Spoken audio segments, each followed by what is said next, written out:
In any one day of the war, there is fighting on many fronts.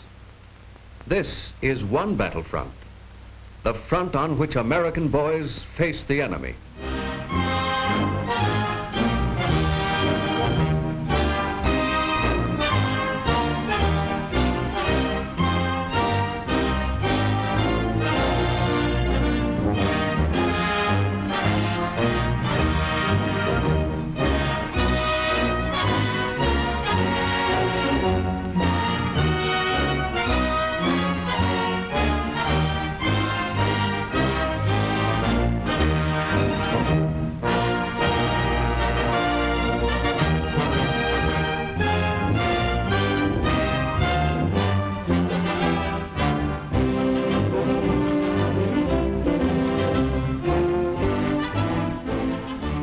Yes, this is one front, and this is another front, spread over the face of America.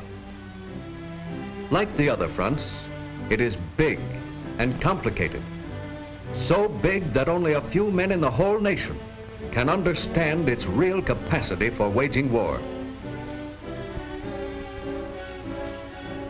Here is one small sector of this front, one American city. A city full of war industries, a city full of war workers.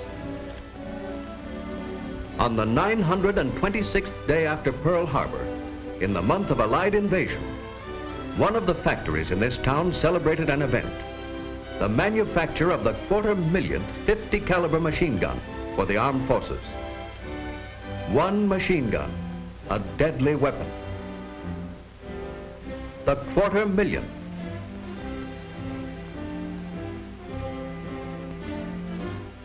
It may not seem strange that a factory should produce 250,000 machine guns. And the quantity production of two different types of propellers in one factory may not seem unusual. In addition to quantity production of hydraulic aircraft controls and many other kinds of war products. That is what factories are for, to produce things. The strange thing is that only a short time before, these factories were producers of electric refrigerators, the world's largest. Almost overnight, they became the world's largest producers of 50 caliber machine guns. In this factory, as in so many others in America, the people did something which tripped up the thinking of the enemy. The enemy knew we were manufacturers. They knew we had men. But they didn't know we could change our way of life enough to give our men the tools of war in overpowering quantity. The Axis didn't count this ability to change among our secret weapons. This is the story of what it takes to make such a change. The story of what ability to change means to all of us, now and after the war. Long before the manufacture of refrigerators was stopped, in fact 16 months before Pearl Harbor, plans were being made for the mass production of war products in this factory. How could the experience, the capacity, the manpower, the facilities of this factory best be applied to turning out products of war? After considering all important factors such as available factory space, machinery, workers, finances, and after the products were agreed upon, plant layout engineers made new production layouts and redesigned the factories to fit them. Out came peacetime machines, many of them to go into storage until after the war. Chaos is the word to describe the appearance of the factories while the changes were being made. New machinery was located, scarce machinery. Long before the factory was ready to hit its stride, the great job of training began. The job of replacing many of these men who were called to the fighting front. The job not only of replacing, but of adding. Women as well as men answered the call for more help. All these people had to be trained, for not too many had even seen the inside of a factory. A whole way of life exchanged for another. Many went from quiet retirement back to the job. From high school and college to the war production front. 16,000 is what it took to do the job just in this one factory alone. And here they are, free Americans working in a free enterprise.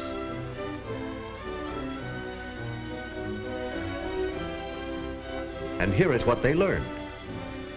In the propeller plants, one of which was entirely new and the other formerly devoted to making refrigerators, the job is to take these rough forgings and turn out propellers like these. That's the job. Some of the people at the head of the production line learn to drill this hole in the bottom of the blade where connection is made with the hub. Form drilling taper bore in shank, that's called. Each one perfectly drilled, each one exactly like the next. Others learned about milling, the careful step-by-step operations which cut away unwanted metals seemingly like butter. Each milling machine taking off just the right amount of surplus. Each milling tool automatically following an ingenious master pattern to guarantee that thousands of propeller blades would be identical in every detail of contour. These people learned to grind the surfaces of the blades on batteries of grinding machines. They grind them to the smoothness of fine silverware. For the smallest nick can grow to spell disaster when the propeller is part of an American plane and is churning the air over 1,000 times a minute. Blades must measure exactly right. They must be just so thick and not a hair's width thicker. Specially designed gauges let these people know quickly whether they have to split a few more hairs to get it right. Others learned all about the fine art of balancing.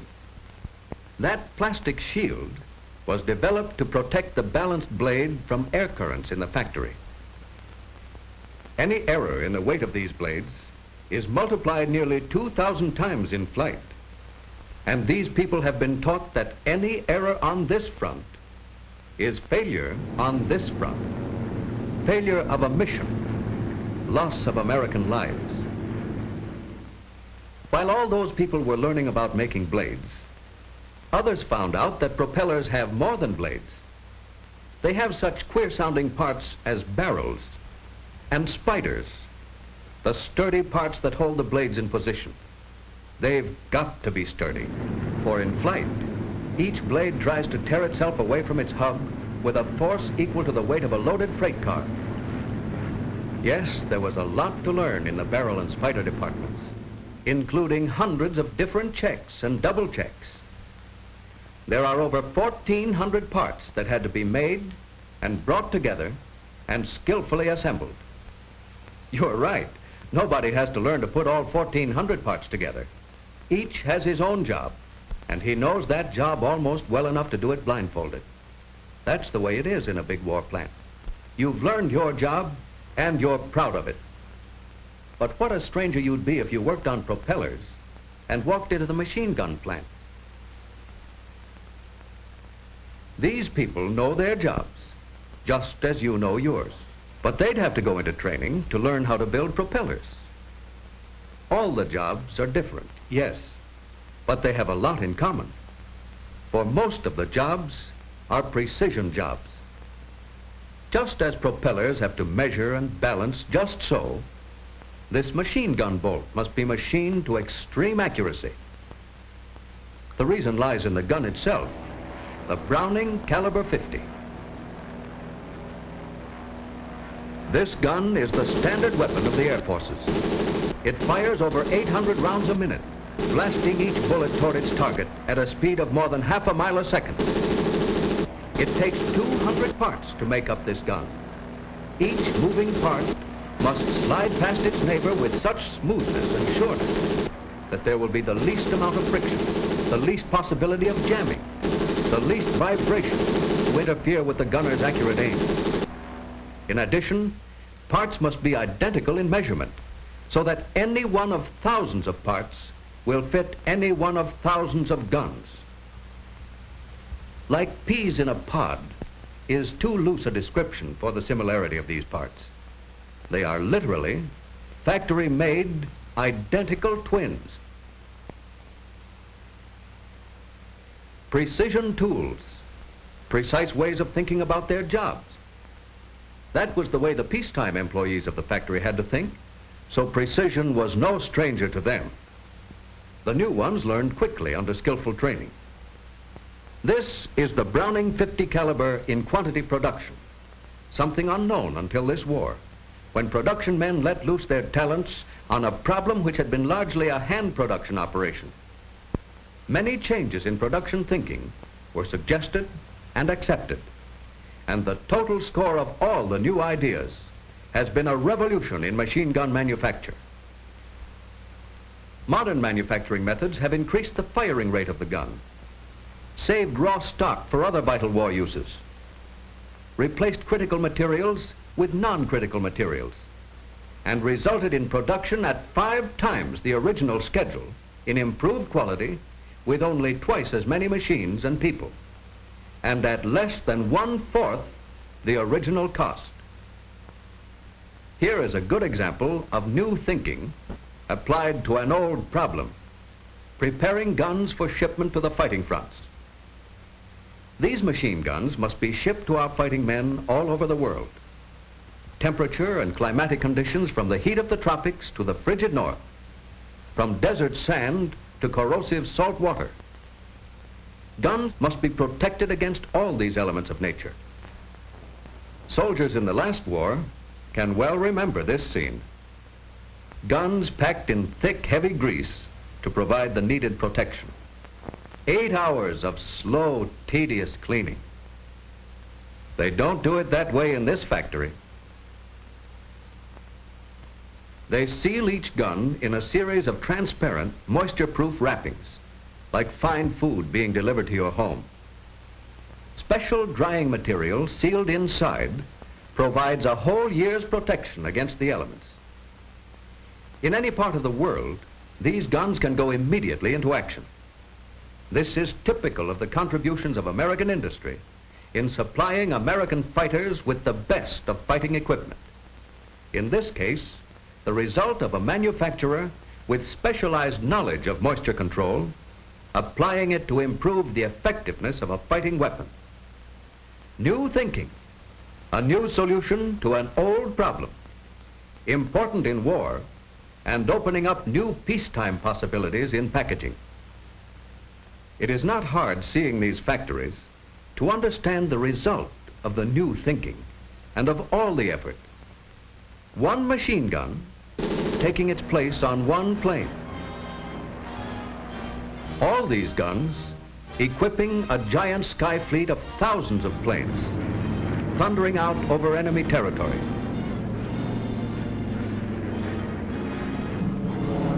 You can look at one propeller and see an American fighter plane climbing for advantage over an enemy. You can see all these propellers and figure the bombing force they can pull over enemy ground. Staggering winged armadas, including the mighty superfortress, the B-29. But there is a hidden meaning to the whole story. Here, in the ability of American industry, in the ability of these people, of all the people in American industry, to meet and conquer a challenging new problem, is the secret weapon the enemy did not expect. Yes, and it's only in times of a great crisis that we ourselves fully realize that with our modern, convenient way of life, we have the imagination that meets change with change, the hard fiber that matches effort with effort, the courage to put our real resources to work. That is our secret weapon. It's ours for use in war, for use in peace.